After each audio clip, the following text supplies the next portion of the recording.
Salut à tous, bienvenue sur le petit plateau qui est de retour en mode printanier désormais pour notre podcast. Vous allez voir, on vous a concocté un numéro avec plein de choses à débriefer car eh bien, on est toujours dans cette première partie de saison. Rappelez-vous, il y a un certain temps, on avait Cyril Saugrain dans un épisode spécial consacré au cyclisme français. Si vous n'avez pas encore écouté, on vous recommande vraiment d'aller écouter notre invité exceptionnel Cyril Saugrain qui disait de son propre vécu que finalement Paris-Nice et Tirreno-Adriatico, bah, ça sonnait un petit peu le vrai début de la saison. Alors pour en discuter, eh bien, comme chaque numéro, j'accueille sur ce petit plateau Alexis et Damien. Salut les amis. Salut tout le Salut monde. Romain, salut Alexis, salut tout le monde. Et alors ces 2 courses, Paris-Nice et Tirreno-Adriatico, c'est donc le vrai début de la saison et le moment de tirer les premiers enseignements de ce début de saison, voire aussi peut-être les premières conclusions. On l'a vu notamment sur Twitter, des conclusions parfois hâtives et c'est un petit jeu auquel le petit plateau va se prêter aujourd'hui. Damien, je te laisse la parole, c'est toi qui nous as concocté ce numéro spécial.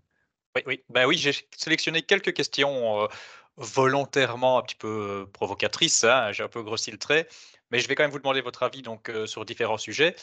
Une première conclusion hâtive, c'est que le petit plateau est en train de prendre son essor. Je voudrais, blague à part ici, vraiment remercier à la fois ceux qui nous écoutent, hein, vous avez été près de 2 500 à nous écouter pour l'épisode avec Cyril Saugret, et plus généralement, j'ai un peu regardé sur les 4 derniers épisodes, plus de 1000 à chaque fois. Donc ça fait vraiment plaisir, mais surtout remercier pour vos retours positifs, les échanges qu'on peut avoir.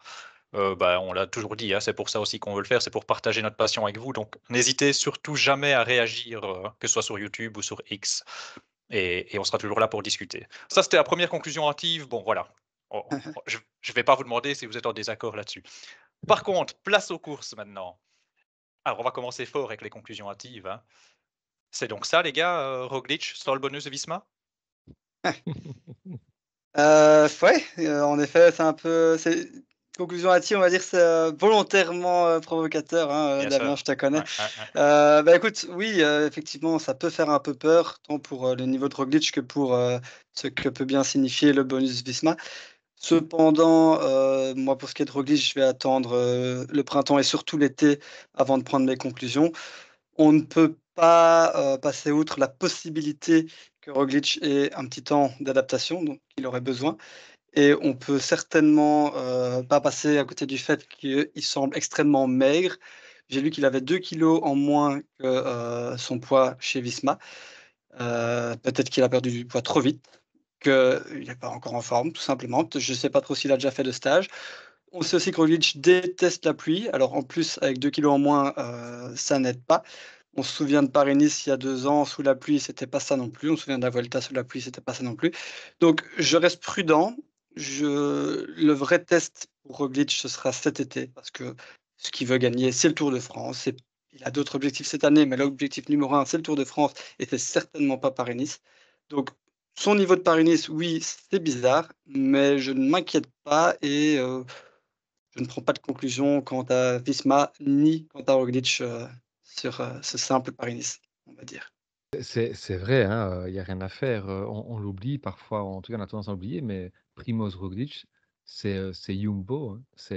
C'est une carrière faite entièrement chez Jumbo et donc il est évident, on ne devait pas attendre Paris-Nice pour imaginer que, il allait avoir effectivement ce temps d'adaptation, à un nouveau matériel, à un nouvel encadrement, à de nouveaux coéquipiers, hem et puis de manière plus spécifique sur Paris-Nice, j'ai vu certains faire la comparaison avec le Paris-Nice de l'année passée que Primoz Roglic avait remporté. Il faut quand même rappeler aussi qu'effectivement, tu l'as d'ailleurs souligné, Alexis, on l'année passée, on avait un Primoz Roglic qui préparait le Giro. Cette année-ci, on a Primoz Roglic qui prépare le Tour de France. Donc il est évident que son état de forme du moment en 2024, est certainement, entre guillemets, «en retard» par rapport à celui à la même période qu'il avait en 2023 et puis au-delà de ça, j'irai plus loin, Primoz Roglic a à peu près tout gagné dans les courses d'un jour World Tour, du calendrier. Donc, son dernier objectif, c'est effectivement le Tour de France. C'est pour ça qu'il a quitté Jumbo, c'est pour être le leader unique. Je pense qu'à Paris-Nice, ici, il s'en fiche, hein. Il s'en fiche et alors, un Primoz Roglic, évidemment, en grande forme, aurait dû jouer la gagne. il ne l'était pas.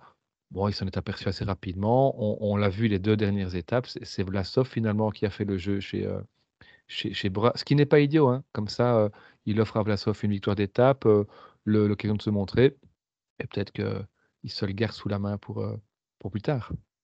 Mmh. Oui, je suis assez d'accord.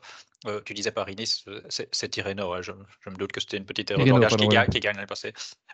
Mais effectivement, jusqu'à la dernière étape, en fait, c'était un peu le discours que je tenais. Je dis: «Mais en fait, c'est bizarre, mais il est pas si loin de ce qu'il montrait sur Tirreno», puisque l'année passée, il montre pas grand-chose, en fait, sur Tirreno, hein. Mmh. La grosse différence, c'est que, bah, OK, Tirreno, il le gagne, mais il décramponne personne et jusqu'à la dernière étape ici, OK, il était derrière, mais il lâche rien, il lâche 1 seconde ou 2 secondes.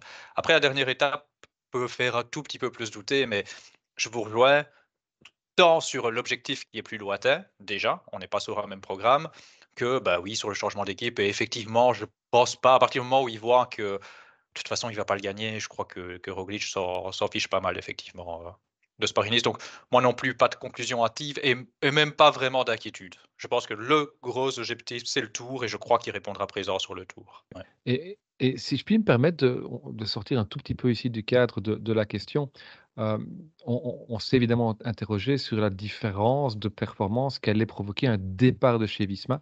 On s'est aussi interrogé sur l'écart de performance qu'allait, introduire une arrivée chez Visma. Et à ce niveau-là, j'ai été un peu étonné, je vais faire un double lien ici, de certains qui se sont justement étonnés de la qualité, affichée par Matteo Jorgensen, vainqueur de ce Paris-Nice. Il faut quand même rappeler, Damien, tu l'as d'ailleurs souligné, je pense, sur Twitter, le mec ne vient pas de nulle part non plus, hein. C'est vainqueur du Tour d'Oman l'année passée, 2e du Tour de Romandie, qui est quand même une course, World Tour par étape assez importante, 8e déjà de Paris-Nice, plus encore des très belles places, d'honneur sur les classiques flandriennes. C'était la révélation, pardon, hein, de ce début de saison 2023 et puis, bah, il arrive chez Jumbo, enfin chez Visma désormais, qui est, cette équipe, bah, la meilleure pour les courses étapes, mais aussi la meilleure du peloton. Donc il est quelque part inévitable que le gaillard passe un step supplémentaire, assez rapidement. Et alors on rappellera aussi quand même que le gars, tout le monde s'est étonné de son arrivée chez Visma en se disant: «Bah, il pourrait être leader ailleurs, qu'est-ce qu'il va faire là-bas?» Et on lui avait dit: «Bah, tu vas venir bosser pour Vingegaard, en échange, tu seras leader sur des courses, sur Paris-Nice». Donc le mec est quand même venu sur Paris-Nice et c'était peut-être un des seuls coureurs qui était concerné par cela sur ce plateau. Il est Tout à venu sur fait. Paris-Nice avec son principal objectif personnel de la saison, ce qui n'était pas le cas des autres. Donc il est quelque part inévitable que Jürgensen, heu, soit parmi les tout meilleurs de ce Paris-Nice. Et puis petit clin d'œil aussi, on parle toujours du bonus Visma.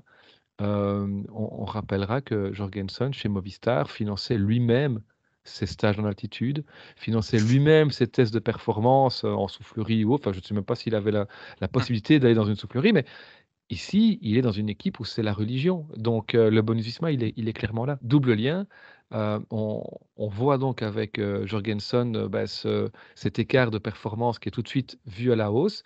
À l'inverse, on a vu sur l'autre course sur Tirreno que Kenneth Brooks, n'avait pas encore franchi cette étape supplémentaire et là, de nouveau, ça me semble quelque part logique. Mmh. Toute personne qui suit Kian Brooks depuis le début de sa carrière sait qu'il n'a qu'une obsession, c'est gagner un grand tour et il faut comprendre le Tour de France.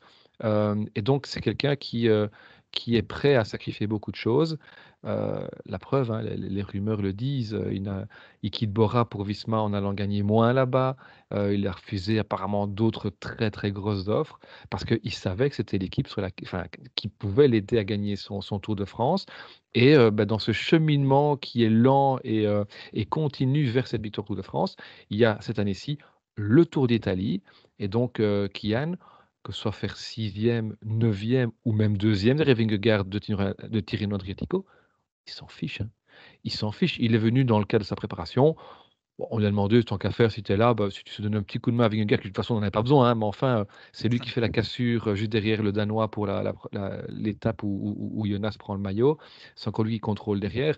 Donc en fait, Kian, alors oui, en tant que spectateur, enfin supporter de cyclisme, on aurait voulu voir peut-être plus déjà, mais il est dans son ascension, je veux dire, logique et normale, quoi. Oui, oui. Bah, Jorgensen, moi j'avais juste aussi souligné, je te rejoins sur tout ce que tu dis et de toute façon, regardez la progression en 2022 et 2023 aussi. Pourtant, il est resté dans la même équipe. Je veux dire, à un moment donné, on a des jeunes talentueux qui progressent. J'ai l'impression, quoi, parce qu'on signe chez Visma, on doit carrément s'arrêter de progresser, sinon c'est suspect. Je dirais, faut pas abuser non plus. Ce qui s'est passé ici avec Jorgensen, pour moi, ça n'a rien de choquant. Alors attendons-nous bien. C'est pas sur lui qu'on avait misé. On a fait une Ouais, preview. c'est On n'avait clair. pas dit que Jorgensen allait gagner. Après, dans nos étoiles, Romain et moi, par exemple, on l'avait cité, alors qu'on ne cite pas beaucoup de noms dans nos étoiles. C'est pas la méga surprise du siècle. Et alors, toi, Alexis, je sais que tu aimes les chiffres. Tu as relevé aussi, j'ai vu sur Twitter, les temps d'ascension, etc. Donc là aussi, ça permet de relativiser pas mal de choses, je pense. Ouais, en termes de watts, on en reviendra, c'est pas phénoménal non plus ce qu'il a fait et Romain, tu en parles, avec les stages, qu'il devait financer lui-même. Le bonus de Visma, jusqu'à preuve du contraire, c'est un bonus financier et aussi, c'était son objectif numéro un à Paris-Nice et donc forcément c'est lié, il était en forme. Son bloc de forme, c'était de l'Omloop jusqu'au round, ce y compris Paris-Nice, qui c'était son objectif numéro un de la saison, ce qui n'est pas du tout le cas d'un Roglic et d'un Remco qui n'ont pas encore fait leur stage en altitude. Donc rien de surprenant jusque-là, pour moi. Ouais. Alors c'est bien parce que vous me faites une belle passe décisive. Romain, tu as évoqué pardon, Vingegaard qui a archi dominé la course à Tirreno. Alexis, tu viens de parler de Remco. Deuxième conclusion hâtive, Remco, il est bon, mais il n'est pas à des années-lumière de Vingegaard et Pogacar quand même. Écoute, pour moi, c'est clair on ne peut pas écarter cette hypothèse. C'est clair. Qu'il soit à des années-lumière de Vingegaard et Pogacar, je précise, sur des Tours de France, surtout Vingegaard, sur des Tours de France ou des grands tours tels que le Tour de France 2024, c'est-à-dire des Tours de France extrêmement montagneux. Je l'ai dit, je le répète, sur un Giro 2024 avec beaucoup de contre-la-montre et pas d'enchaînement de cols, je suis persuadé qu'à l'heure actuelle, Remco Evenepoel peut déjà, parce qu'on ne sait pas quelles sont les limites de Vingegaard, mais peut à tout le moins concurrencer Vingegaard. Maintenant, sur des parcours particulièrement montagneux, oui, c'est possible qu'il soit à des années-lumière de Vingegaard, mais comme tout le monde l'est. Comme tout le monde l'est. Et on ne peut pas écarter non plus l'idée que Remco Evenepoel continue de progresser, parce qu'il a quand même montré depuis 2 ans une progression assez folle dans tous ses points faibles, mais on peut aussi envisager le fait qu'il atteigne un palier. C'est totalement possible. Maintenant, est-ce qu'il faut s'inquiéter de Remco Evenepoel sur ce Paris-Nice? Absolument pas, tout comme pour Roglic. Et c'est encore plus flagrant pour Remco Evenepoel parce que quand on analyse les chiffres de Remco Evenepoel, c'est flagrant qu'il est justement à des années-lumière de son propre niveau. Le dernier col, c'est-à-dire le col où il devait tout donner, le col des 4 chemins, tout donner pour, lâcher Matteo Jorgensen, il le monte en 11 minutes et 6 watts 45. Alors 6 watts 45, ça va peut-être pas parler à tout le monde, mais pour vous donner un petit ordre d'idée, c'est donc en 11 minutes 6 watts 45 par kilo, hein, évidemment, excusez-moi. Son record, Remco Evenepoel sur 12 minutes, c'est 7,25 watts par kilo, ce qui fait une différence de 0,75 watts par kilo, ce qui est énorme comme différence. 7,25 watts par kilo sur 12 minutes, d'ailleurs, Pogacar n'a jamais fait ça. Donc voilà, je ne suis pas du tout inquiet à ce niveau-là. Remco Evenepoel est très très loin de son meilleur niveau. D'ailleurs, Soudal, en règle générale, est très très loin de son meilleur niveau. On a vu Van Wilder qui n'était pas terrible non plus. Donc il y a une constante là-dedans. J'ai absolument aucun stress à ce niveau-là. Ouais. Je suis assez d'accord. Tu es resté assez fortement sur Vingegaard et c'est vrai, à l'heure actuelle, Remco est à des années-lumière de Vingegaard à partir du moment où on persiste à vouloir comparer les 2 coureurs sur, les courses, on va dire le Tour de France et le problème, c'est que Jonas Vingegaard, tant qu'il reste dans sa zone de confort, parce qu'il suffit de regarder son palmarès qui est très impressionnant, qui est très beau, Jonas Vingegaard ne gagne que des courses où il y a de la haute montagne. Donc j'attends de voir un Jonas Vingegaard venir jouer les Ardennaises ou alors, et ça je l'attends moins, en tout cas je l'espère moins, Remco Evenepoel sacrifier, tous ses objectifs de l'année que sont les Ardennaises, les chronos et la course en Ligue des mondiaux et cetera, pour se «contenter» entre guillemets d'aller faire un grand tour de haute montagne, et de rivaliser avec Vingegaard et quand même il le ferait, je on ne sait pas, mais j'ai l'impression qu'effectivement il reste en deçà du Danois. On a peu parlé, enfin tu as peu parlé Alexis de Pogacar. Là par contre, je trouve qu'on a, davantage raison de comparer, Pogacar Mmh. et Remco. C'est 2 profils totalement similaires finalement et Déjà là je plus que serais Vingegaard. ouais tout à fait et là je serais beaucoup moins catégorique. Il y a un gap actuellement en faveur de Pogacar, Mais il est beaucoup moins grand que, ce qui sépare aujourd'hui Remco de Vingegaard. C'est une première chose et deuxième chose, c'est que quand on dit qu'il y a un gap avec Pogačar, c'est ce qu'on croit, parce que finalement les 2 n'ont jamais couru l'un contre l'autre. Rappelez-vous la frustration qu'on a eue sur la doyenne, de l'année dernière où Pogačar, abandonne sur chute. Bah, cette année, on devrait normalement avoir un 1er vrai duel Pogačar, Remco sur un objectif, je dirais, qui est l'objectif de tous les 2. Et puis on l'aura au Tour de France. Alors sur Liège, moi je fais pas partie Remco avec une longueur de retard sur Mmh. Pogačar, hein. Ce serait peut-être même plutôt l'inverse. Aujourd'hui, on me demande de citer un des favoris. On va devoir en donner des étoiles quand on sera à ce moment-là pour, le petit plateau. Je suis pas certain que je mets Pogačar devant Evenepoel, hein. Et pour le Tour de France, là, par contre, je pense que, c'est plutôt plus clair que Pogačar part avec une longueur d'avance sur Remco. Mais cette année-ci, Pogačar sortira du Giro. Autant, il y a une possibilité que Remco prenne 5 minutes, sur Vingegaard, sur l'ensemble de ce Tour, c'est clair. Autant sur Pogačar, je ne mettrai pas du tout ma main au feu et j'espère pour le sport qu'il y aura match entre les 2 coureurs. Si je peux me permettre juste avant que Damien, s'offusque sur tout ce que tu viens de dire sur Pogacar, heu, disons que pour moi Remco, répond peut-être plus à la logique du coureur avec ses pics de forme, avec ses moments très forts et avec ses moments de faiblesse et ses moments hors forme, mais dans ces moments comparé à un Pogacar et un Vingegaard, mais dans ces moments de forme, je pense qu'il n'a rien à envier à un Pogacar effectivement. Alors je vais m'offusquer, heu, non, je vais m'offusquer pas tant que ça, je vais d'abord réagir sur Liège, par exemple. Hem, non, en fait, moi, je mets Pogacar favori parmi les 2, mais c'est presque du 50-50, donc je vais pas m'offusquer de fou non plus. J'attends que ça, moi, leur duel, en fait. Je le voulais l'année passée, on l'a pas eu, donc voilà. Après, sur ce qui est grand tour, moi, je mets Pogacar loin, loin, loin devant Remco. Et alors, je vais m'offusquer aussi un tout petit peu de ce que tu as dit, Alexis. Même sur un Giro comme il est, ou même sur la moyenne montagne sur 3 semaines, je mets Vingegaard loin devant Remco. Ah écoute, Alors, ça reste à voir. j'espère me tromper, mais Vingegaard, je trouve qu'on a trop tendance à ne parler que de haute montagne. Alors je comprends parce que c'est là qui fait la différence, Mmh. mais quand on a eu du bon Pogacar en moyenne montagne, il lâche pas Vingegaard.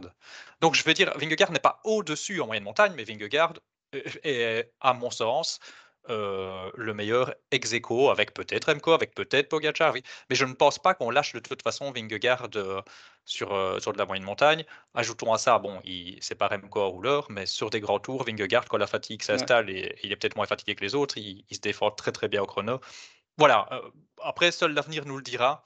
Moi, je mets Remco encore très loin, ce qui ne veut pas dire, attention, ne me comprenez pas mal, enfin vous me connaissez donc voilà, mais ceux qui nous écoutent, que je trouve que Remco est pas bon et cetera, hein. On a 2 ovnis pour moi Ouais. vraiment, et Remco, bah, c'est, un tout grand coureur, qui rentre dans les tout grands champions et je vais dire en fait, comme Romain disait, ça dépend aussi comment on prend la question. Si on me demande si, Remco est à des années-lumière en termes de grand champion par rapport à Vingegaard, mais pas du tout, puisqu'il est Mmh. beaucoup plus polyvalent. Il est champion du monde chrono, il est champion du monde en ligne, il gagne des monuments, il gagne des grands tours, il bien entendu qu'alors à ce moment-là, heu je vais dire, allez, là, je vais peut-être faire crier dans l'autre sens, mais que Remco est peut-être pour moi un plus grand coureur que Vingegaard. Parce que vous savez que j'attache beaucoup d'importance à la polyvalence, et cetera. Donc, voilà, ça dépend aussi comment on prend la question, en fait. Ouais, peut-être pour conclure sur ce thème, on parle de Vingegaard qui, vous avez lu, hein, cette, interview où, il dit qu'il aimerait venir effectivement un jour sur les Ardennaises. C'est un peu mensonger parce qu'il y est déjà venu, hein. Ça fait quand même 3 ans consécutifs qu'il fait Liège-Bastogne-Liège. Enfin, il n'a pas fait en 2023, c'est vrai, mais il l'a fait entre 2020 et 2022. Je suis retourné voir ses résultats: 84e en 2020, 28e en 2021 et abandon en 2022. Alors on va me dire: «Bah oui, c'était hors de son programme de course». Oui, oui, effectivement, mais quand on est hors du programme de course, bah, Remco va faire 2e de Paris-Nice. Donc voilà, c'est une petite boutade, mais comme quoi effectivement, moi je suis convaincu qu'il y a ce côté haute montagne qui pour l'instant fait la différence pour Vingegaard et quand il n'a pas cette haute montagne pour faire la différence, il est tout de suite un coureur du top mondial bien évidemment, heu, mais il y a de la concurrence malgré tout. Et de toute façon, je pense, et on y reviendra peut-être au point suivant, je pense au final, que la Vingegaard n'est peut-être pas la norme. C'est peut-être pas face à Vingegaard qu'il faut comparer Remco Evenepoel pour savoir si c'est un grand champion, ou autre. Oui, bien sûr, je suis tout à fait d'accord. Et effectivement, on va peut-être y revenir au point suivant parce que donc on vient de discuter de Remco. Maintenant, il y a une autre question qui se pose et j'ai vu Romain qui réagissait pardon, avant même qu'on fasse l'épisode, donc il a un peu spoilé son avis. Soudal, est-ce qu'ils ont raison finalement de faire all-in sur Remco sur le Tour? Heu, je serai bref. Est-ce Soudal a raison d'avoir un projet Remco, 100. Patrick Soudal est une équipe belge.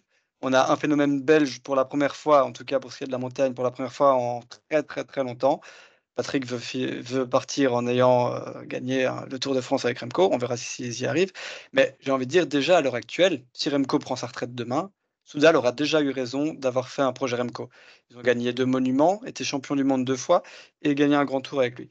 Donc oui, faire un projet Remco, c'est clair. Maintenant, je suis pas forcément un grand défenseur du fait qu'il faut absolument, toute une équipe autour du leader en montagne, surtout quand on sait que la Visma va faire le train 90 du temps.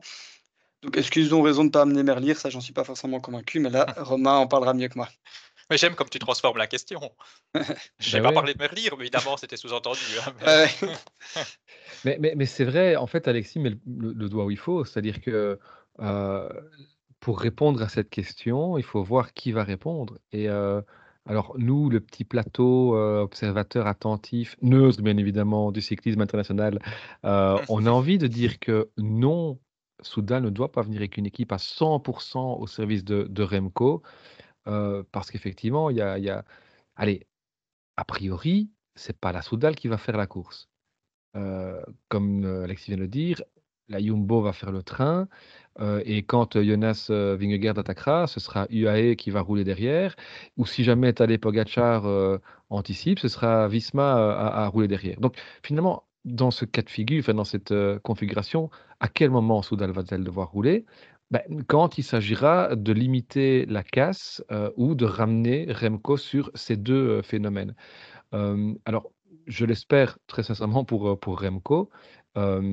Si quand ce fait de course se passe, il y a encore 7 mecs autour de Remco, c'est qu'il est lâché sur le plat, hein. Entre nous, donc les moments de course où Remco va devoir avoir besoin d'équipiers, c'est quand il va crever, quand il va avoir un ennui mécanique. Il ne faut pas avoir 10 mecs autour de lui, et alors souvent, surtout j'imagine dans les dernières ascensions, quand de toute façon, il y aura déjà plus qu'1 ou 2 mecs, autour de lui. Donc moi, partant de ce constat-là, je vais aller plus loin. Qui est-ce que je mets dans l'équipe de Soudal pour le Tour de France? Je mets Louis Vervaeke, parce que c'est son compagnon de chambrée, que c'est, son grand pote. Il en a besoin d'un point de vue même mental et c'est quelqu'un qui peut tout à fait faire le job, dans toute, la première partie d'une étape de montagne jusqu'à finalement cette arrivée, enfin cette, dernière ascension. Je mets Cattaneo. Cattaneo est un très bon rouleur qui sait grimper et donc c'est quelqu'un qui peut effectivement ramener Remco quand Remco s'arrête pour, changer de vélo parce qu'il a crevé ou parce qu'il doit enlever son impair, et pas tomber comme d'autres coureurs. Heu et puis qu'est-ce qui reste? Bah, il reste Ilan Van Wilder qui est son lieutenant attitré et il reste Mikel Landa qui est, le personnage qui doit, permettre à Remco d'aller encore un peu plus loin que ce qu'il a montré sur la Vuelta il y a 2 ans. Et puis qu'est-ce qu'il y a derrière? Je peux tout à fait comprendre, je trouve même séduisante l'idée de laisser un gars, vraiment autour de Remco pour l'étape de Troyes, hein, c'est l'étape des chemins de vigne. Et là, tu as cité un nom effectivement Alexis, bah, Tim Merlier. Tim Merlier est quelqu'un qui passe très bien en CX, qui passe très bien en gravel, qui est très fort sur le sable particulièrement. C'est quelqu'un qui a annoncé que s'il allait au Tour, il était prêt à se mettre à plat ventre pour Remco. ça, c'est ce que Heu ouais, c'est sûr. et quand on voit le début de saison qu'il fait, il est épatant, pas parce qu'il gagne des courses. Il est épatant parce que Tim Merlier a réussi à changer entre guillemets «de registre» selon moi. Avant, c'était quelqu'un, il lui fallait un train, il fallait être emmené sur orbite et là, on ne sait pas le remonter, Tim Merlier. Aujourd'hui, c'est quelqu'un qui a plus besoin d'un train, qui est capable de se débrouiller un peu tout seul. Donc si tu fais venir les 4 dont je parlais tout à l'heure pour encadrer Remco, tu rajoutes Merlier à qui tu donnes quelques sprints et qui va faire le job pour cette étape de 3. Bah, il te reste 2 cartouches. Alors moi, je prends quelqu'un pour quand même placer Merlier, dans l'emballement final, peut-être un Peterson. Lampaert ou quelqu'un comme ça. Van Lerberg, ouais. Van Lerberghe, ouais, et alors il reste une place. Ben moi, je prends Julien Alaphilippe, hein. Je prends Julien, pourquoi? Pas parce que Julien est le meilleur, atout de Soudal sur ce Tour de France, mais parce que Julien, avec tout ce qui s'est passé, avec tout ce qui se passe, Julien va être un centre d'attention dans cette équipe, notamment au niveau de la presse française Mmh. et ça va permettre d'enlever un tout petit peu de pression, un tout petit peu de visibilité à Remco et de permettre peut-être à Remco d'être un peu plus tranquille vis-à-vis des sollicitations de presse et cetera. Mmh. Là, tu vas arriver avec Remco, c'est le 3e larron et c'est le seul mec qui, en dehors de Vingegaard et Pogačar, va avoir une équipe totalement dédiée à c'est lui mettre une pression aussi, hein. Et je répète, ça c'est, Romain du Petit Plateau qui dit ça. Si je suis Patrick Lefebvre, ça fait 3 ans que je martèle que il ne sera pas mis sur ma tombe que je n'ai pas gagné le Tour de France et ça fait 3 ans que je martèle que je fais une structure, un projet autour de Remco pour gagner le Tour de France. Mais si à la première occasion qui se présente, je ne mets pas cette équipe à Remco, c'est un très mauvais signal que j'envoie, alors pas au suiveur parce qu'il s'en fout, mais un très mauvais signal que j'envoie peut-être à Remco lui-même, hein. Peut-être qu'en coulisses, Remco réclame cette équipe, réclame cet entourage à 100. Et donc du coup, ben voilà, je pense que ça dépend un petit peu comment on voit. Nous, on aimerait évidemment qu'il y ait d'autres cartouches, d'autres opportunités pour Soudal, mais Si de toute façon, comme tu dis, si tu demandes à Merlier et un Pedersen, par exemple, comme poisson pilote ou un Van ouais, Aerberg ou un Lampard, tu leur demandes de rouler sur le plat pour Remco. Tant qu'ils ont l'opportunité de faire ne fût-ce que 2-3 sprints, ils le font sans souci, hein. bien sûr. Ouais, mais c'est ça, en fait, je vais juste rajouter jusqu'à la toute fin, hein, j'allais dire: «J'ai rien à ajouter, vous êtes Ouais, tellement brillants, hein». c'est ça, Je suis plus perplexe sur Alaphilippe, je suis pas ouais. pour, je suis pas contre, j'y ai pas réfléchi, en vrai, voilà. Par contre, Merlier, bien entendu que je le prendrai et je sais pas si c'est un mauvais signal pour Remco parce qu'il fera le taf donc c'est au contraire, on a un sprinter vedette qui est là et qui se dévoue pour toi quand il le faut donc tu vois ce que je veux dire? Après par contre, on peut pas écarter ce que tu dis, peut-être que Remco réclame tel et tel mec et qu'il fait un peu la compo aussi, de son côté et alors là, j'entends effectivement à partir du moment où tu fais un projet Tour Remco, si Remco dit: «Bah, moi, je veux ces gars-là avec moi sur le tour», bah, tu mets ces gars-là à Remco sur le tour. Ça c'est Ouais. autre chose, Il faut faire une réunion avec Remco, essayer de le convaincre que Merlier va travailler pour lui et s'il refuse, bah, tant pis, mais je crois qu'il faut essayer, quoi. Ah, Enfin, je pas croyais que nous, tu hein. disais: «Faut faire», je pensais que tu voulais que Remco vienne sur un petit plateau nous Ah, bah, ce serait pas expliquer, en mal, fait, ouais, ce le serait pas pourquoi mal. du comment. Remco, si tu nous écoutes. Bon, on va Oui, passer au sujet ouais, suivant top. et alors là, très provocateur et on va se fâcher avec Vélo Futé, peut-être, ça dépend de votre réponse. Ayuso, les gars, il est pas un peu surcoté? Bah, écoute, Vas-y, écoute, ose Alexis. je vais encore une fois vers l'ambassadeur, enfin le diplomate. Si tu me dis que Ayuso va venir concurrencer Vingegaard dans les 2 ans, même dans les 5 ans, ou faire des aussi grosses performances que lui, bah, je vais te dire qu'Ayuso est peut-être le coureur le plus surcoté de ces dernières années. Si tu me dis qu'Ayuso est un excellent grimpeur, un excellent rouleur et que par conséquent, il a le potentiel pour être un excellent coureur de grand tour, surtout qu'il est très jeune, bah, non, alors je te dirais qu'il est pas surcoté. Mais oui, Ayuso à l'heure actuelle, quand je lis des trucs comme quoi il est au-dessus de Remco, ça me fait fort rigoler. Quand on me dit qu'il va peut-être venir bousculer la hiérarchie avec Pogačar, ça me fait fort rigoler aussi. Moi, je veux dire un truc, quand Kuss va accélérer pour Vingegaard sur le Tour de France et qu'il y aura que Pogačar qui pourra suivre, et Ayuso il sera plus là, hein. Ça, ça c'est clair. Mais, est-ce que, Ayuso a un potentiel pour aller faire, plusieurs podiums de grand tour, voire même en gagner un dans sa carrière? Oui, certainement. Oui, Romain. j'étais fort bavard pour les premières questions. Je vais être beaucoup plus bref ici parce que je suis tout à fait d'accord avec Alexis. Si on doit, parler de l'état du niveau actuel, il est surcoté dans la mesure où le gars est très, très bon, mais on en fait quelqu'un de trop grand, trop vite.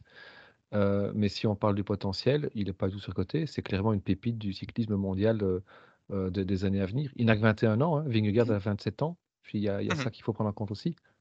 Où Bien était sûr. Vingegaard à 21 ans? Enfin, Bien Ouais, c'est sûr, clair. c'était volontairement provocateur parce que je ne vais pas vous cacher que moi, sur les 2 grandes étapes de Tirreno, je suis très déçu sur la première, sur le vendredi, mais alors vraiment déçu parce que quand Hindley et O'Connor s'envolent et qu'on voit qu'Ayuso sait pas y aller, mais non seulement Ayuso sait pas y aller, mais il sait pas rouler derrière. C'est Mmh. Arensman qui tire tout le groupe et puis c'est Del Toro qui revient et qui tire tout le groupe. Ayuso, il est vraiment, vraiment limite, bon au final ça rentre parce qu'il se fait qu'il y a une descente, que derrière ça s'organise et tout ça, mais là il est loin. Oui, il est derrière O'Connor quand même. Heu, le lendemain, il est mieux, beaucoup mieux. Il est peut-être le deuxième plus fort, mais enfin, il a quand même Hindley qui est aussi, avec lui. Hindley est très bon coureur, qui a gagné un Giro et cetera, mais moi, avec tout ce qu'on en fait, tout ce qu'on en dit, j'aurais voulu qu'Ayuso soit clairement le deuxième homme ici. Je dis pas qu'il doit rivaliser avec Vingegaard, hein, mais qu'il soit le deuxième homme, qui se détache vraiment. Alors oui, il finit deuxième, oui, il est le deuxième homme, mais plus clairement que ça, quoi. J'aurais voulu que ça se marque dans les étapes aussi en montagne.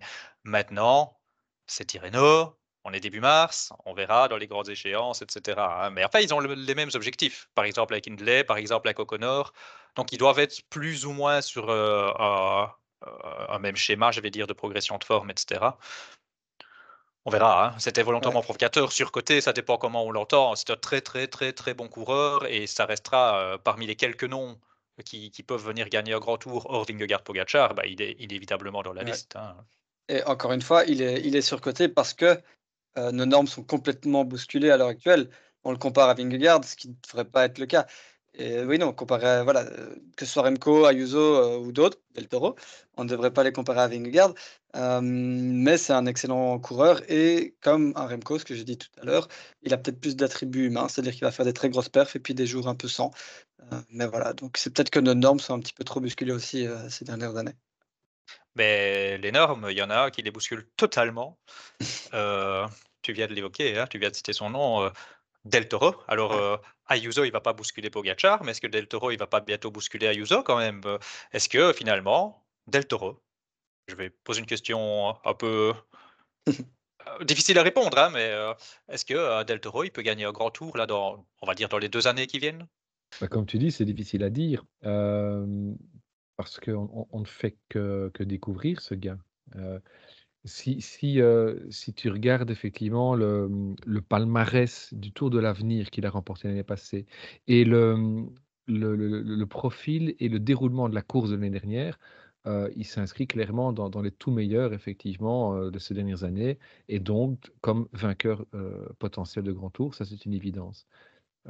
Après, dès les 2 ans à venir, hem, j on ne sait pas. J'ai envie de dire non, mais pas pour une question de potentiel, mais parce qu'il n'est pas dans la bonne équipe. C'est-à-dire que sur les grands tours, dans les 2 ans qui viennent, en tous les cas, il sera en principe toujours, à soit, travailler comme lieutenant, soit à partager le leadership. Il y a tellement de gars là-bas.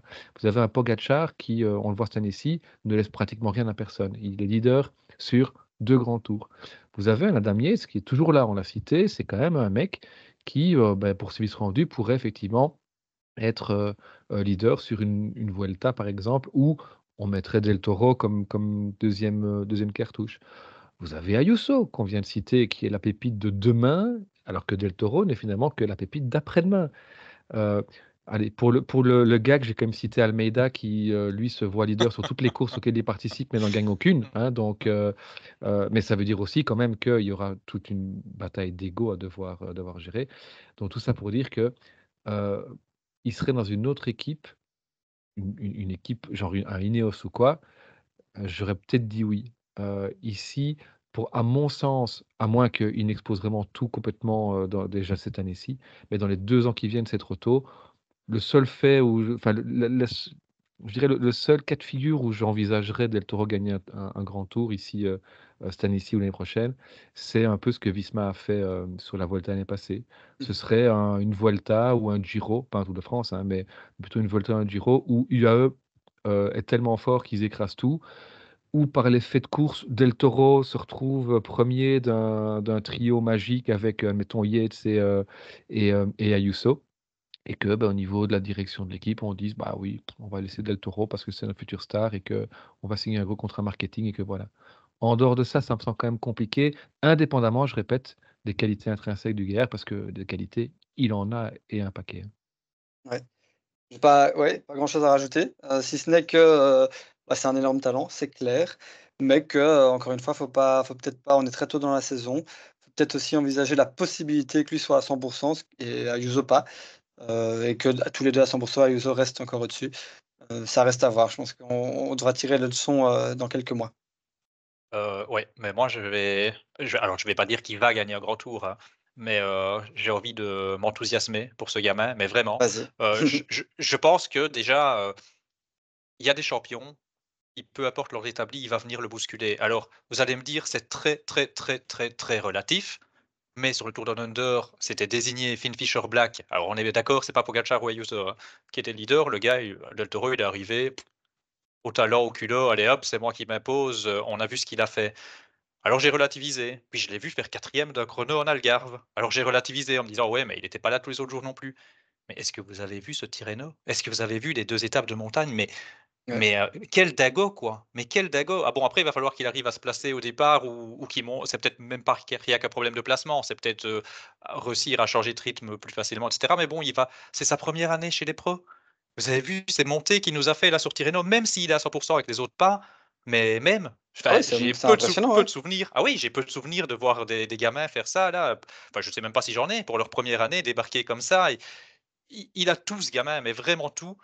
Et bah, ouais, j'ai envie de me hyper. Alors ça veut pas dire qu'il va le gagner, hein, son grand tour dans les 2 ans, mais moi je fixe aucune limite à ce gamin-là, mais vraiment aucune, et je pense que ça peut aller très, très vite. Et bon voilà, Ouais. j'espère que je serai pas déçu derrière, hein, mais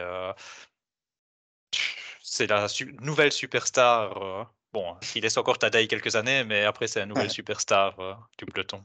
Alors par contre, Visma domine, UAE, Del Toro, blablabli, blablabla. Ineos, et on en parle d'Ineos, heu, c'est pas devenu un peu même une équipe quelconque? Ce n'est même plus la troisième puissance. Enfin, Ah est-ce que non, c'est non. encore une troisième puissance? C'est une équipe, quelconque, bon, regardez ce qu'ils ont fait sur les 2 courses. Oui, c'est une équipe qui ne peut plus rivaliser, mais qui a des noms super intéressants, qui prend ses responsabilités, qui a quand même des leaders, assez costauds, mais qui ne peut plus rivaliser, ça c'est clair. Mais donc une équipe qui a tout pour, devenir une équipe qui plaît, en fait. Parce que c'est une équipe, Mmh. offensive, qui prend ses responsabilités comme je dis et qui ne domine pas. Donc moi c'est une équipe qui me plaît, dernièrement, Ineos. Ouais, il y a moi, enfin, j'ai quand même envie de rappeler ce qui s'est passé pendant l'entre-saison, hein. Rappelez-vous, Ineos qui tombe à 20 coureurs, dans le maillot pro, des rumeurs de fusion avec Soudal, parce qu'avant qu'on ne sache qu'il y avait, ce projet de fusion avec, Visma, enfin Jumbo, tout le monde les mettait avec Ineos, hein, les Soudal. Donc, il y a tout ça. On sait que Ineos, est très présent dans le sport en général et pas que dans le cyclisme, et qu'il y a eu pas mal de restructurations, de changements de direction et cetera, ces dernières semaines, ces derniers mois. Donc ça a quand même dû trotter dans les têtes. Rappelez-vous aussi Carlos Rodriguez, hein, qui est cette, nouvelle pépite avec Ayuso du Mmh mh. cyclisme espagnol, qu'on avait annoncé chez Movistar depuis pratiquement un an. C'était fait, c'était signé. Finalement, contre toute attente, il reste. Hem, donc je pense que c'est une équipe qui a vécu une entre-saison assez compliquée, et une équipe qui, en plus de ça, a changé sa manière de courir, sa manière de recruter. C'est pratiquement plus que des petits jeunes qui sont des pépites aussi, hein. Terling, je veux dire, c'est quelque chose, et puis, on oublie parfois, mais les Sheffield et compagnie, c'est aussi du costaud, mais peut-être pas sur des courses à étapes qui sont finalement, à la base, en tous les cas, l'ADN enfin l'ADN. C'est là où Ineos, anciennement, Sky évidemment, s'est fait connaître. Enfin les Froome, les Thomas, voilà, c'est dans les grands tours qui se sont toujours illustrés. Et là, on a une équipe qui est davantage faite pour s'illustrer peut-être ailleurs. Après, comme tu dis, il y a allez, un Pidcock est capable de faire top 10 sur toutes les courses du calendrier World Tour, hein, toutes. Mmh. Du Tour de France, aux Flandriennes, enfin donc c'est quelqu'un de Capable, ouais. super intéressant. Ouais, Mais c'est un capable. top Je ne dis pas qu'il va le 10. faire, mais Ouais. c'est un top 10. Ils n'ont C'est un plus top le 10 pour vainqueur. Ineos, Voilà. Ouais. maintenant, on va pas enterrer trop vite Carlos Rodriguez, qui fait un début de saison assez, incompréhensible, que ce soit sur Camino ou que ce soit encore ici cette semaine. Et puis, il va pas gagner, hein, mais on a quand même l'éclaircie Egan Bernal, ça fait quand même plaisir de le Ça fait voir, plaisir. i c'est pas mal, enfin c'est Bien pas mal, sûr. c'est beaucoup mieux que ce que j'espérais déjà, c'est Mmh mh. vraiment, vraiment bien. Après on n'a pas encore, à mon avis, le tout grand Bernal, et on va pas rêver de le voir, ne fût-ce même que monter sur le podium d'un Tour de France, par exemple, mais je crois que son objectif, c'est la Vuelta. Ouais. Voilà, voilà, ça fait plaisir, Ouais, et si ça continue à aller en s'améliorant, bah, voilà, on il prend. va pas le gagner la Volta, mais on prend et on n'exclut rien quand même, hein. Fera un excellent lieutenant pour, Remco Evenepoel l'année prochaine, Eh Ouais, beh, voilà. c'est pas mal. Et alors, là, on vient de parler des classements généraux. J'ai quand même juste envie de vous poser une dernière petite question. Hem, il y a eu des sprints, bah, des 2 côtés, hein, et finalement, je me demande, on ne devrait pas revoir tout ce qu'on pensait de la hiérarchie du sprint? Parce que bon, un peu provocateur, mais qui a gagné le plus d'étapes au sprint sur Tirreno? C'est pas Jasper Philipsen, c'est pas Tim Merlier. C'est Jonathan Milan. Qui a gagné le vrai sprint plat à Paris-Nice? C'est pas Olaf Koy, c'est pas Mats Pedersen, c'est Arvid de Klein.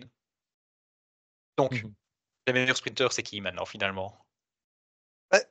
Je sais pas, moi, c'est intéressant, mais hiérarchie bousculée, oui, si on parle de celle d'il y a 2 ans, c'est-à-dire que Ewan, Jakobsen et Groenewegen ne sont plus parmi les bons sprinteurs.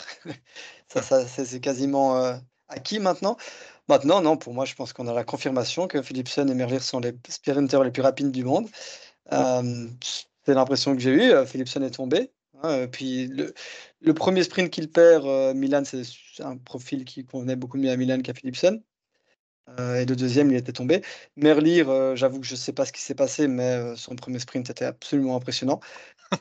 Enfin, ouais, bref, quand Non, mais t'as raison, mais le sprint en 2 temps, c'est quand même fantastique. Ouais, donc non, moi, je continue à penser que c'est eux les 2 plus rapides avec, Koy, mais que Milan est là pour bousculer la hiérarchie, ça c'est clair. Maintenant la renverser, je suis pas sûr. OK. Tout à fait d'accord. J'ajouterais juste un tout petit truc, c'est que, un Philipsen apparaît moins en jambes. J'ai lu Ouais. notamment sur Twitter: «Tiens, mentalement». Moi, je pense que Philipsen est quelqu'un qui vise un peu autre chose que des sprints massifs. Il en a Mmh. gagné tellement l'année passée. Il était tellement proche de gagner un monument avec, Paris-Roubaix. Il a déjà gagné des très belles, courses World Tour d'un jour et donc, je crois qu'il y a ça aussi qu'il faut prendre en considération, c'est que Philipsen, c'est plus qu'un simple sprinter et qu'il y a peut-être un programme de course cette année-ci qui va l'emmener vers d'autres horizons et C'est clair. que, bah, du coup, de toujours dans cette idée de on reste malgré tout dans cette préparation des grands événements de l'année, qui n'est pas encore, c'est normal qu'il ne soit pas encore à son niveau maintenant. Il l'a dit Bah, d'ailleurs, hein. Pardon Damien. oui, oui. Non, non, oui, oui, mais tout à fait. Après, moi, je reste même encore mesuré avec Philipsen parce que Alexis, tu l'as dit, il a chuté. D'ailleurs, même le premier sprint qu'il perd face à Milan, il avait déjà chuté hein, la veille. Donc, quoi qu'il arrive, ça vient après la chute, les 2 sprints qu'il perd et le sprint, sa seule victoire, j'allais dire sa première victoire, mais sa seule victoire, il est en surclassement. Ouais, Alors, c'était un sprint un peu incroyable. particulier, mais bon, il était quand même en surclassement. Et donc voilà, je ne sais pas s'il y a les conséquences de la chute ou pas. Par contre, pour ce qui est de viser d'autres objectifs, et j'en parlais parce que finalement, on citait souvent Olaf Koy comme peut-être celui qui allait pouvoir rivaliser avec Philipsen. Ben, Koy, ok, c'est De Klein qui gagne le sprint plat, mais c'est Koy qui gagne le plus à Paris-Nice. Il est costaud quand ça monte en fait. Hein. Et Ouais. lui, c'était déjà un peu le cas, on l'avait déjà vu au championnat d'Europe, mais lui, il est peut-être en train de se transformer en vrai sprinter, puncher. Donc voilà, la hiérarchie, on verra. Milan, bah, Enzo le dit souvent, bon, il le suit, hein, c'est un cycliste italien, donc fatalement il le suit, et il a raison, ça c'est certain, c'est que Milan, il a changé d'environnement, il va avoir un train maintenant, et ça peut changer pas mal de choses pour ses sprints des années à venir. C'était son gros problème, c'était le placement, donc là, on l'a vu hein, sur sa dernière étape, c'est le travail de Lidl Trek, c'est Ouais. splendide. Hein. Ce que Uno X fait, c'est splendide aussi d'ailleurs, magnifiquement essayé, mais Trek, il s'affole pas, et superbe. Voilà, j'invite en tout cas tous nos auditeurs à aller répondre. Donc, il y a les différentes questions, hein, on fera un petit relevé même par écrit, sous la vidéo. N'hésitez pas à aller répondre aux questions, je le répète encore une fois, volontairement provocatrices, ne me tombez pas dessus, c'était fait exprès. C'est le moment des conclusions hâtives, alors on y va à fond, hein. Ouais. Oui et c'est vrai que c'est pas pour, se moquer évidemment de nos éditeurs, hein. Nous, on a la chance ici d'avoir, plusieurs jours, pour, analyser ça et donc on n'est plus à chaud comme on a pu le faire et on est les premiers à faire ces conclusions, à tirer ces conclusions Mmh. hâtives sur Twitter aussi, hein. Alexis Romain, je vous remercie en tout cas pour ce petit débrief et pour vos réponses. Et je vous dis à très bientôt. Et je le dis aussi à nos auditeurs parce qu'on se retrouvera très très prochainement pour la preview du premier monument de la saison, hein, la Primavera qui arrive maintenant très très vite. Donc on se retrouve très vite pour discuter de ça. Ça Allez, à marche. bientôt. Ciao tout le À bientôt, monde. ciao, Ciao, ciao. ciao.